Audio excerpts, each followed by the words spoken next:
Discuss करेंगे 18 और 19 दिसंबर के इंपॉर्टेंट क्वेश्चन एंड आंसर्स। स्वागत है आपका एग्जाम मंथन में। अगर आपने हमारा चैनल अब तक सब्सक्राइब नहीं किया है दोस्तों तो आज ही सब्सक्राइब कर लीजिए। दोस्तों हमने हाल ही में एक नया वीडियो पब्लिश किया है जो फार्म बिल से रिलेटेड है। इसमें फार्म बिल्स के तीनों जो बिल हैं उनको काफ़ी डिटेल से डिस्कस किया गया है। आपके जितने भी डाउट्स होंगे इसको देखने के बाद क्लियर हो जाएंगे, तो इसलिए इस वीडियो को आप पूरा देखिएगा। तो चलिए दोस्तों आज शुरू करते हैं आज का डेली एमसीक्यू मंथन। हमारा आज का फर्स्ट क्वेश्चन है, the young champions of the earth prize was established by. तो सही आंसर है इसका यूनाइटेड नेशंस एनवायरनमेंट प्रोग्राम। ये जो अवार्ड है ये हमारा दिया जाता है यूएनईपी के द्वारा। ये अभी क्या हुआ है कि हमारे 7 लोगों को ये अवार्ड दिया गया है, जिसमें कि हमारे ये एक इंडियन भी हैं जिनका नाम है विद्युत मोहन। ये अवार्ड दिया जाता है उन लोगों को दिया जाता है जो एनवायरनमेंट के लिए काफ़ी इनोवेटिव सॉल्यूशंस लेकर के आते हैं। तो इन्होंने क्या किया है कि हमारे जो फार्मर्स का जो रेसिड्यू फार्म रेसिड्यू होता है, फार्म रेसिड्यू को लेकर के फार्मर्स को बोला कि आप उनको जलाइए मत, जलाने की जगह उसको ये प्रोक्योर कर लेते हैं और उसको चारकोल में या फ्यूल में या फर्टिलाइज़र में कन्वर्ट कर देते हैं।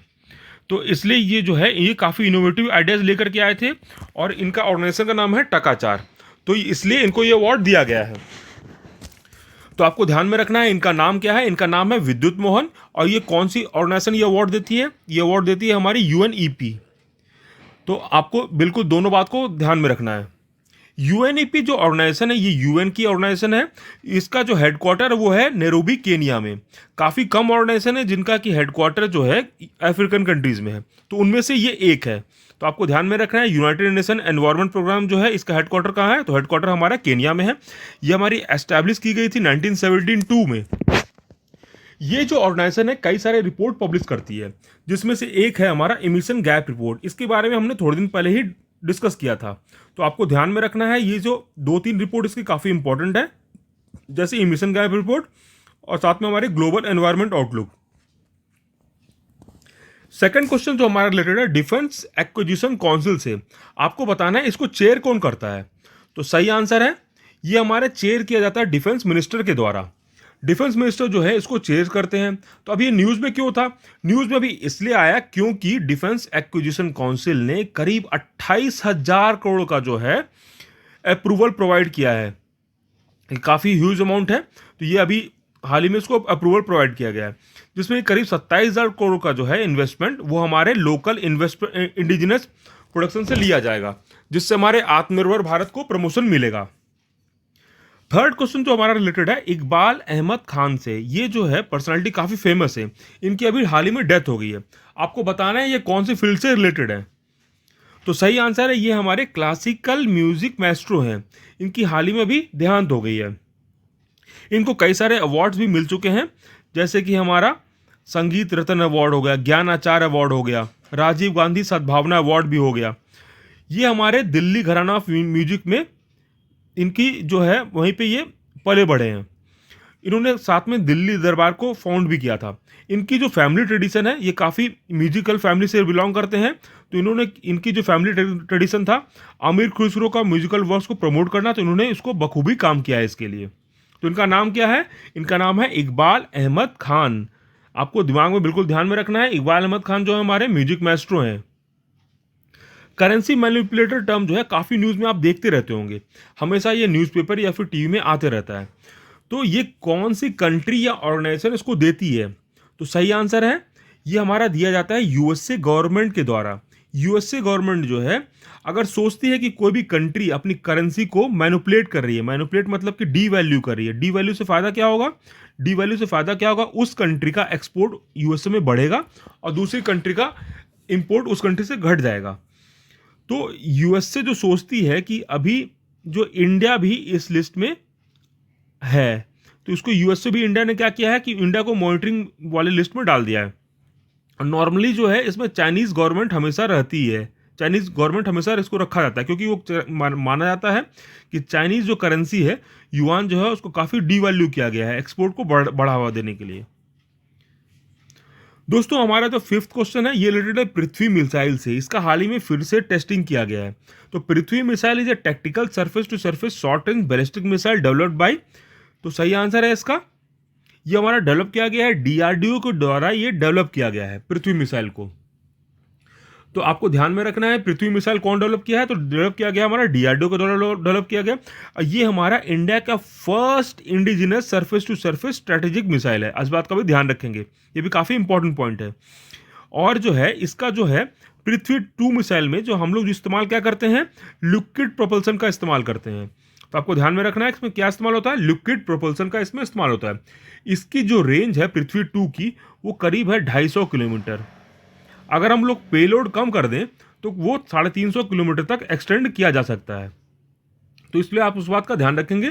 और ये जो मिसाइल है हमारे चाइनीज और पाकिस्तान बॉर्डर पे डिप्लॉय किया जा चुका है। ये हमारा नेक्स्ट क्वेश्चन है, which bank will lend India $1 billion to support the countries economic recovery from the pandemic.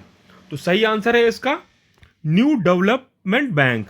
New development bank जो है ये इंडियन गवर्नमेंट को $1 बिलियन लोन देगी, ताकि हम लोग जो ये पैंडेमिक में जो हमारे इकोनॉमिक जो इम्पैक्ट पड़ा है उसको कम किया जा सके।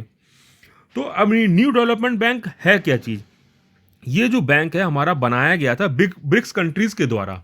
आपको पता ही है कि ब्रिक्स में कौन कौन सी कंट्रीज आती हैं, हमारे ब्रिक्स में आती हैं ब्राज़ील, रसिया, इंडिया, चाइना, साउथ अफ्रीका। और इसका हेडक्वार्टर कहाँ है, इसका हेडक्वार्टर है हमारा संघाई में है, चाइना में। ये एस्टैब्लिश हुई थी 2014 में फोर्ट जिला डिक्लेरेशन के तहत, फोर्ट जिला में ये एस्टैब्लिश हुई थी। और हमारा जो है इसमें जो ब्रिक्स का जो खास बात क्या है, ये हमारे जो है इंफ्रास्ट्रक्चर और सस्टेनेबल डेवलपमेंट प्रोजेक्ट्स के लिए हमारा पैसा देती है। और इसका जो कुछ कुछ और पॉइंट्स खास बात है कि इसमें जो है कई, ये अभी हमारा जो है यूएन में ऑब्जर्वर स्टेटस इसको मिल गया है, इस बैंक को। तो इस बात का भी आपको ध्यान में होना चाहिए, इस बैंक को जो है यूनाइटेड नेशन जनरल असेंबली में ऑब्जर्वर स्टेटस इसको मिल गया है। और इसमें जो है इस बैंक के अलग अलग कंट्रीज भी मेंबर हो सकती हैं, मेंबर बन सकती हैं, मगर ये ब्रिक्स कंट्रीज का जो परसेंटेज है वो 55% से नीचे नहीं जाएगा। इनकी जो वोटिंग पावर है ब्रिक्स कंट्रीज का वो 55% से कम नहीं होगा। ठीक है, तो हम लोग आगे बढ़ते हैं। बोट एम्बुलेंस सर्विस जो है अभी हाल ही में चालू किया गया है। आपको बताना है कौन सी लेक पे चालू किया गया है। तो सही आंसर है इसका, ये हमारा चालू किया गया है डाल लेक पे। डाल लेक कहाँ पड़ता है, हमारा जम्मू एंड कश्मीर में पड़ता है। इसको जो है हम लोग jewel in the crown of Kashmir भी बोलते हैं, और हम लोग श्रीनगर का ज्वेल भी बोलते हैं। तो आपको ध्यान में रखना है, ये जो बोट एम्बुलेंस सर्विस कहाँ चालू हुआ है, ये हमारा चालू हुआ है डाल लेक पे। डाल लेक कहाँ है, डाल लेक है हमारा जम्मू एंड कश्मीर में। तो चलिए आगे बढ़ते हैं। अभी किस स्टेट ने या फिर यूटी ने जो है हमारा ऑनलाइन रीडिंग पोर्टल टाटा चालू किया है। तो सही आंसर है इसका दिल्ली ने। दिल्ली ने ये जो पोर्टल ऑनलाइन रीडिंग पोर्टल चालू किया है। ये जो एनजीओ है, एनजीओ का नाम है कथा। एनजीओ की कथा के साथ मिलकर के दिल्ली गवर्नमेंट ने ये इनिशिएटिव को चालू किया है। ये ऐसा नहीं कि सिर्फ दिल्ली में पढ़ने वाले बच्चों को ये एक्सेसिबल है, ये all over the world accessible होंगे।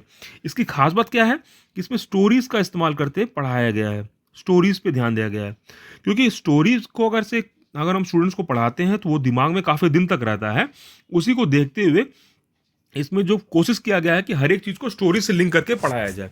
तो काफ़ी इनोवेटिव ये सॉल्यूशन प्रोवाइड किया गया है बच्चों को डेवलप करने के लिए। अब ये जो नया जो प्रोजेक्ट है जिसका नाम है तारा, ये जो आपको बताना है कौन सी ऑर्गेनाइजेशन इसको लॉन्च करी है। तो सही आंसर है इसका गूगल का ये तारा है।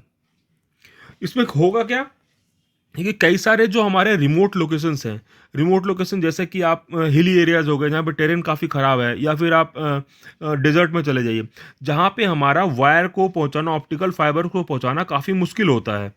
तो उसको वहाँ पे हम लोग इंटरनेट प्रोवाइड करने के लिए वायरलेस ऑप्टिकल कम्युनिकेशन का इस्तेमाल करेंगे, जिसमें कि हम लोग लाइट बीम का इस्तेमाल करेंगे। ये जैसे कि ये रहा डिवाइस, इसमें हम लोग लाइट बीम का इस्तेमाल करते हुए हम लोग इंटरनेट प्रोवाइड करेंगे। तो ये जो प्रोजेक्ट चालू किया गया है हमारा गूगल के द्वारा चालू किया गया है। तो अभी क्या हुआ है कि हमारे गूगल जो है जियो और एयरटेल से और कोलैबोरेशन कर रही है इसी के लिए। तो ये काफ़ी न्यूज़ में बना हुआ है। गूगल का दूसरा प्रोजेक्ट भी है लून, जिसके बारे में आपने सुना ही होगा और देखा भी होगा, जिसमें जो है वो बैलून्स के माध्यम से इंटरनेट प्रोवाइड कर रही है। तो चलिए आगे बढ़ते हैं। Who has won 10-meter rifle event at the 6th edition of the international online shooting championship. तो सही आंसर है इसका यशवर्धन। यशवर्धन जो है, ये रही इनकी फोटो। इन्होंने जो है अभी 6th edition of the international online shooting championship में इन्होंने ये अवार्ड जीता है। तो इनका नाम क्या है? इनका नाम है हमारा यशवर्धन। और हमारे जो सेकंड प्लेस किसको मिला था? सेकंड प्लेस मिला था मार्टिन को। ये अभी इन्होंने हाल ही में जो है ओलंपिक कोटा को भी गेन कर लिया है। ये जो 11th क्वेश्चन जो हमारा रिलेटेड है थर्ड वर्ल्ड से, the term third world as known is history is refers to. ये थर्ड वर्ल्ड जो है, आप कई बार न्यूज़पेपर पढ़ते होंगे, आपको दिखता होगा। तो आखिर ये चीज़ है क्या चीज़? ये जो टर्म है आपको पता होना चाहिए, क्योंकि आपको एग्जाम के लिए और आपके होलिस्टिक डेवलपमेंट के लिए भी एग्जाम के लिए काफ़ी इंपॉर्टेंट है।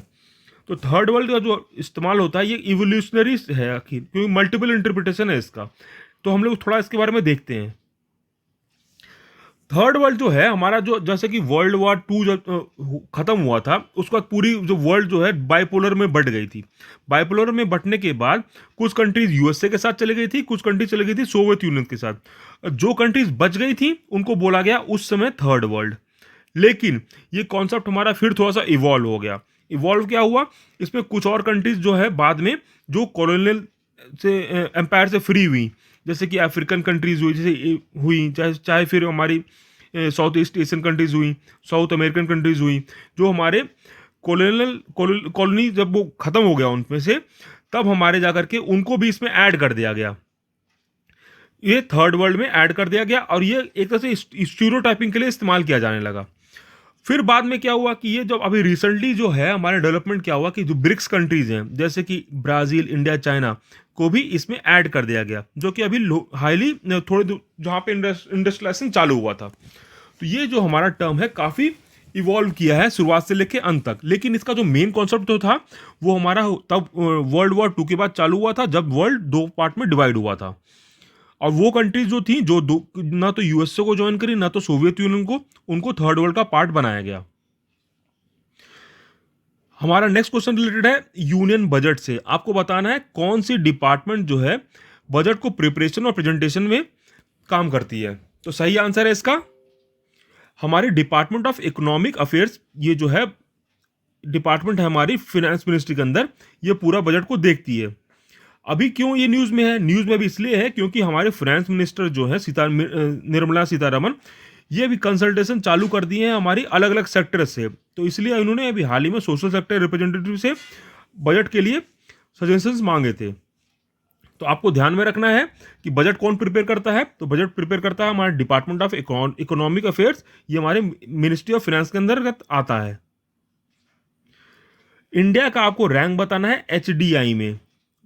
तो सही आंसर है, जो अभी ये रिपोर्ट हाल ही में पब्लिश किया गया है, तो इसका सही आंसर है 131। इंडिया का रैंक अभी है 131। तो ये रिपोर्ट पब्लिश कौन करता है? इंडिया की जो रैंकिंग है फिलहाल 2 रैंक गिर गई है।